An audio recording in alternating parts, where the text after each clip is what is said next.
বিশেষ অনুরোধ আপনাদের খেদমতে, আপনারা এদেশে যারা পাড়ি জমিয়েছেন, আপনাদের উপর একটি দায়িত্ব আমাদের দেশে যারা অবস্থান করি তাদের চেয়ে বেশি।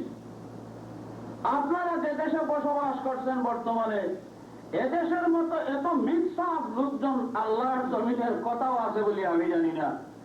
দুনিয়ার এমন কোন ধর্ম নাই, এমন কোন কৃষ্টি নাই, এমন কোন রং নাই, এমন কোন ভাষা নাই, এমন কোন জাতি নাই যাদের মধ্যে কিছু সংখ্যক লোক এখানে আসে নাই। ঠিক বলছি না? যদি এমন অবস্থায় আপনারা আপনাদের ধর্মীয় স্বাতন্ত্র্যকে রক্ষা না করেন, আপনাদের দ্বীনি স্বায়ত্তকে রক্ষা না করেন, আপনাদের পরিস্থিতিকে আপনারা কায়েম রাখতে না পারেন, তাহলে অত্যন্ত আক্ষেপের ব্যবহার। গৌরব করি, কেবল আমরা গৌরব নয়, সারা দুনিয়ার দেশে স্বীকৃত তামাম আম্বিয়া কেরামের চেয়ে মর্যাদা সবচেয়ে বেশি খান হযরত মুহাম্মদুর রাসূলুল্লাহ সাল্লাল্লাহু আলাইহি ওয়াসাল্লামের। আমরা সৃষ্টির সেরা নবীর উম্মত, সৃষ্টির সেরা নবীর উম্মত। তাই আমাকে ভাবতে হবে এখানে হযরতে মুসার উম্মত রয়েছে, হযরতে ঈসার উম্মত রয়েছে, আরো ধর্মগুরুর অনুসারীরা রয়েছে। আমি যদি মুহাম্মদুর রাসূলুল্লাহ সাল্লাল্লাহু আলাইহি ওয়াসাল্লামের সত্যিকার উম্মত হই, আমার কথায়, আমার কাজে, আমার আচরণে এই পরিচিতি থাকতে হবে যে আমার সম্পর্ক মুহাম্মদুর রাসূলুল্লাহর সাথে। তাই ওই হিসাবে আমি সৃষ্টির অন্যান্য নবীর উম্মতের চেয়ে আমার মর্যাদা বেশি। যদি আপনারা নিজের পরিচয় কায়েম রাখতে না পারেন, যদি আপনারা নিজের স্বায়ত্ত স্বাতন্ত্র্য রক্ষা করতে না পারেন, তাহলে আপনাদেরকে কঠিন জবাবদিহির সম্মুখীন হতে হবে আল্লাহর হাবিব হযরত মুহাম্মদুর রাসূলুল্লাহ সাল্লাল্লাহু আলাইহি ওয়াসাল্লামের দরবারে। অবশ্য আপনারা ইচ্ছা করেই পাড়ি দিয়েছেন, কিন্তু মনে রাখবেন, মাশাআল্লাহু কানা মা লাম ইয়াশা লাম ইয়াকুন। আল্লাহ তাআলার ইচ্ছা না হলে আপনারা আসতে পারতেন না।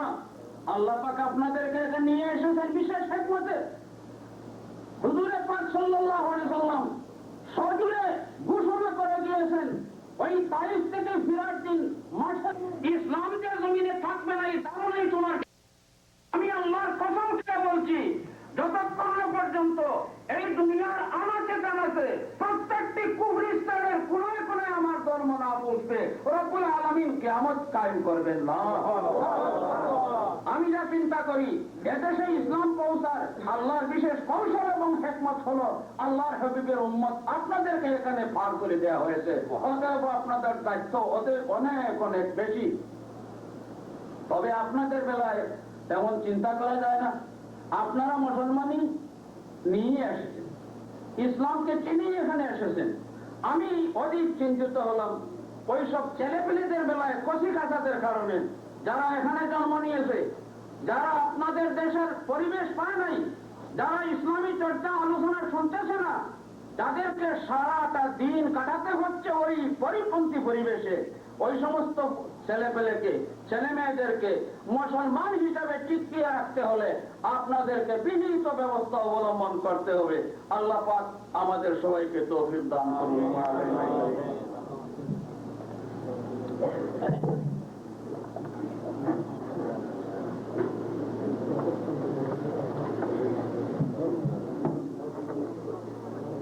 আলহামদুলিল্লাহ, আমাদের সামনে বাংলাদেশ থেকে আগত মেহমান, উপমহাদেশের মশহুর হাদিস বিশারদ উস্তাদুল মুহাদ্দিসিন পীরে কামিল আলহাজ হযরত মাওলানা মুহাম্মদ হাবিবুর রহমান সাহেব অত্যন্ত গুরুত্বপূর্ণ আলোচনা রেখেছেন এবং সময় মতো উনি সংক্ষিপ্ত করেছেন। আমরা যা শুনেছি, আল্লাহ সুবহানাহু ওয়া তাআলা আমাদের